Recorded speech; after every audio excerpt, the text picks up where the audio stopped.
Did you actually, when you decided to leave, get Financial Samurai to a place that it was going to replace your job? Or did you more just get it to a place that you saw an opportunity to do something different?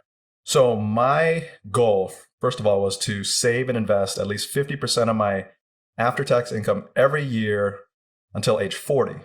But I didn't last till age 40. I lasted till age 34.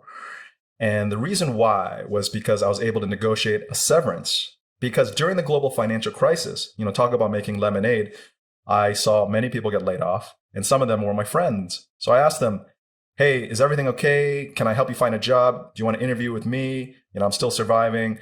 And a lot of them were thankful, and we tried. But I also asked them, are they okay? And they said, yeah, I'm okay because I got a severance equal to 2 to 3 weeks per year work, 2 to 3 weeks worth of pay. And that was when I realized, come 2012, I will have been at my previous firm, Credit Suisse, for 11 years. So if they gave me 2 to 3 weeks worth of severance, that's 22 to 33 weeks. And if they could give me my deferred compensation, because I was an executive director then, and I had 3 years of deferred compensation in stock and cash, and a private investment that they made us buy in 2010, which were full of those, quote, toxic assets. If I could get that severance and all my deferred compensation, there was no reason why I shouldn't take that leap of faith, because it bought years of living expenses. Most people listening to this are not, hopefully we aren't in the middle of a global financial crisis, maybe just like a minor recession, but, are the tactics you use something that anyone could use, or are they really dialed into, I'm in the financial company in the middle of a financial crisis? Yes, these are the tactics that anybody in any organization can use. Because the biggest pushback I have is, why would anybody give me a severance if I'm a decent employee, right? I'm great, whatever. The point is, if you want to leave anyway, and your heart is not into it, your employer doesn't really want you. They want someone who's hungry, who wants to do their best, to stay overtime, do whatever. And if you are a manager in this environment, still in this environment, it is very hard to find a replacement.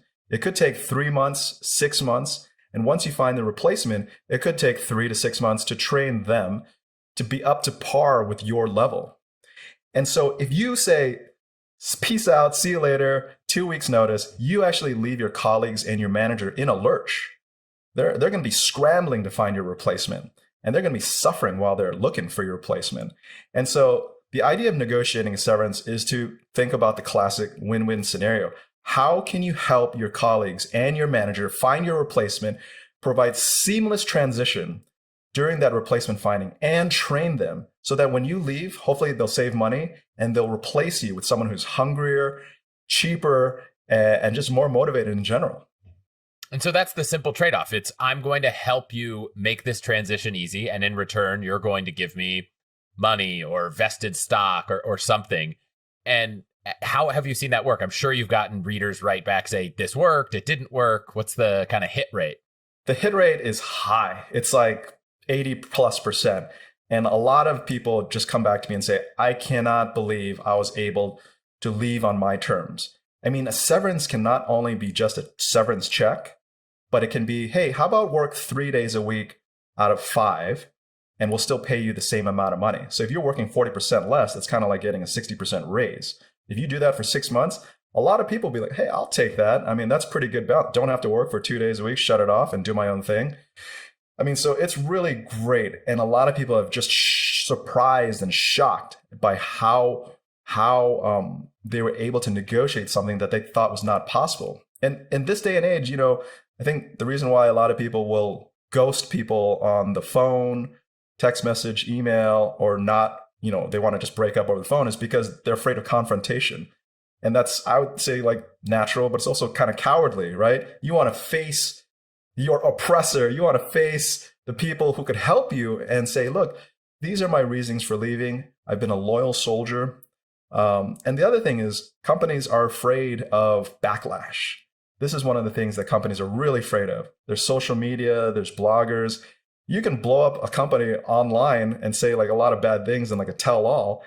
That's the last thing a company wants. That's, reputational damage.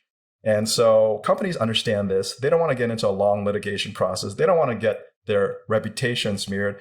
So they want to work with employees who have actually been there for at least a couple of years, 3 years, and try to come up with a win-win scenario. Is that metric that you had at Credit Suisse of 2 to 3, weeks pay for every year worked?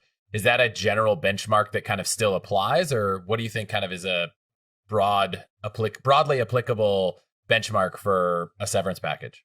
1 to 3 weeks, and 3 weeks being at the high end, maybe 4 weeks, but it's usually 1 to 3 weeks. And there's one thing that people don't really understand, and that is to differentiate between the WARN Act, which is a worker adjustment training notification, and a severance. So WARN Act pay is reserved for larger companies. Usually, I think it's in the hundreds or thousands of people, and they do a mass layoff. They're mandated by law to provide it's 1 to 3 months of severance pay, or not severance pay actually, 1 to 3 months of pay.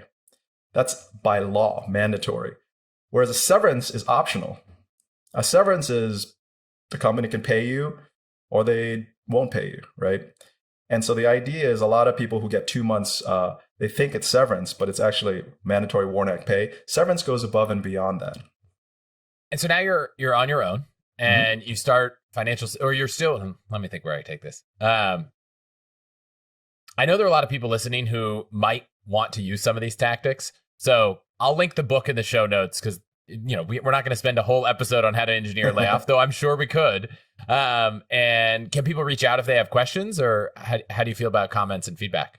So yeah, just go check out financialsamurai.com to buy How to Engineer Layoff. It's about severance negotiations. And I also have a lot of articles online about severance negotiations for free. So you just Google severance negotiation, Financial Samurai, leave a comment, and I'll be able to see it because I can see it from the back end. And if you have a question, I can respond to it.